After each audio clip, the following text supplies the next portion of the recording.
What's up? How's everything going?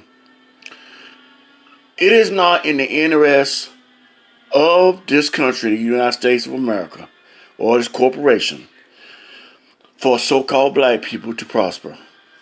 It is not in the interest for black people to act like civilized human beings. It is not in the interest for black people to stay out of trouble.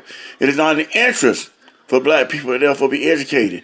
It is not in the interest for blacks to be successful. It is not in the interest. It doesn't benefit this capitalistic system to have black people be equally achievable, being prosperous, and acting civilized, or what they call civilized. It's not. If that would occur, what you gonna do with the jails? What you gonna do with the prisons?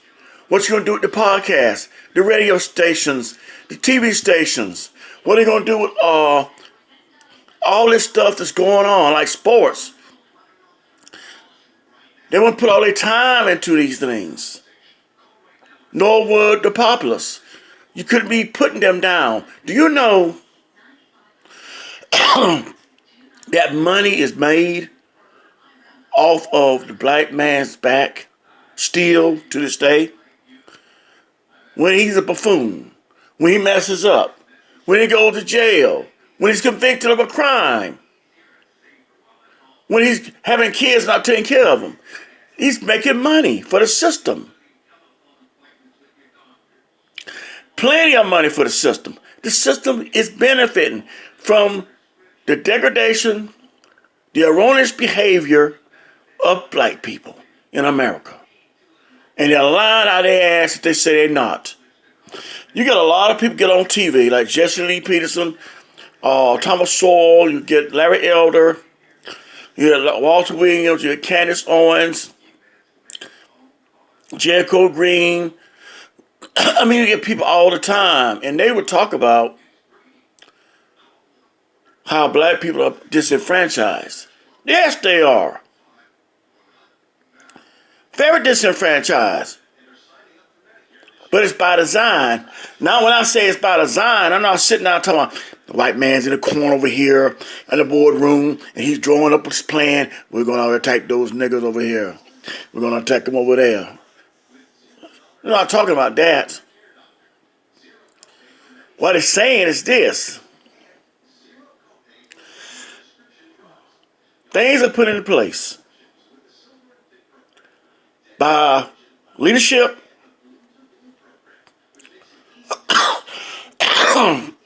across the board. Has put in place to bring about destruction,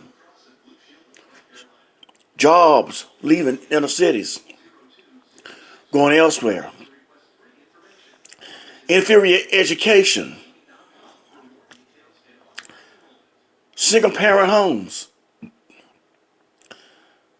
insufficient water, housing,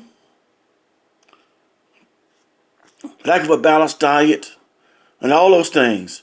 They play a big part in the lives of the black man in America. Now, they do play a part in everybody's life. But we're talking about the black man. And we're talking about how, from day to day,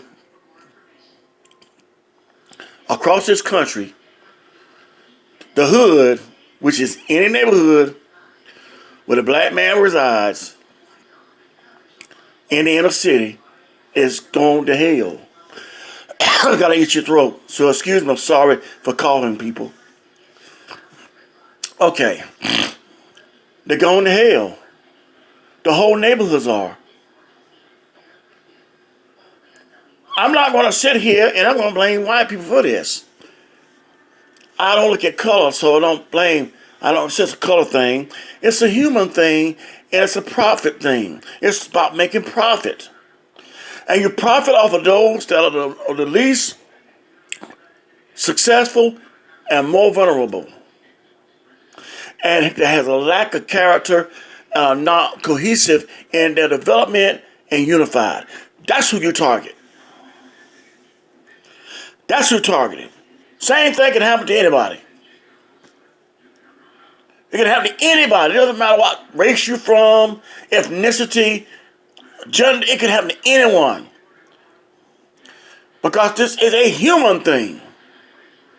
It has nothing to do with a race thing. The race thing is used to capture the minds and the hearts of people and distort their perception.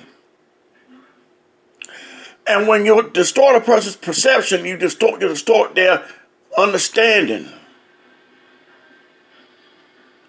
And they can't recognize what's right and what's wrong. And this is what's happening. Now, like I said, these other guys, they're conservatives. They got to make some money. I understand that. I just choose how to make my money doing it that way. Because I don't have to put down anybody to lift them up. Okay? The biggest problem that the black man ever ran into, I say so-called black man, because I'm a Moor. I go by being a Moor, indigenous, aboriginal of the earth. Because if you're a black man, you don't own nothing. You have no land, you have nothing. The biggest issue, the biggest atrocity that happened to the so-called black people in this country was the Civil Rights Movement. Now, I'm getting ready to hit on to the Republican Party. The Republicans had the black vote for many years, probably about 100, maybe a little more. They had everything in their hands. They had the black vote, but they didn't do anything with it. But exploit it. They've done no more than the Democrats have done with the vote. They have done absolutely no more for the black man. They have messed it up. They really have. And what has happened is that now the black man is being faulted for being a Democrat. When he was a Republican, he couldn't get equal rights in the law. He don't have those now either. He didn't get protected under the law. He don't have that right either. There's no need for people of color in this country to be without. There was no need for the Republicans to just dish them and just throw them away like they were nothing. Now, I fought Republicans for that. Now they get mad because the black man goes to the other side and is just throwing his vote away. That's what he's doing to the Democrats. He's throwing his vote away. Whenever you go to the Democratic side, you're throwing your votes away. Because they're not doing anything for you. All they want is for you to therefore vote for them every 4 years. Every 4 to 5 years. They come around like a bunch of pack rats, knocking at your door, calling you on the phone, showing up at the churches, the civic centers, the parks, the schools, what have you, even your job. Vote for me, I'll set you free. The Democrats and Republicans both are a sham. Neither one of them deserve the no vote from any African American. Neither one of them do. The African American community should not support either one of them. Now, you vote for who you want to. I'm just saying, common sense wise, I wouldn't vote for either one of them, and I don't. Because neither one are going to help you. Now, I'm not saying it's just laid out that the government take care of you, but the situation that the black man in this country is in, she's gotten worse off in the last 50 years. I mean, worse and worse off. Let me say, not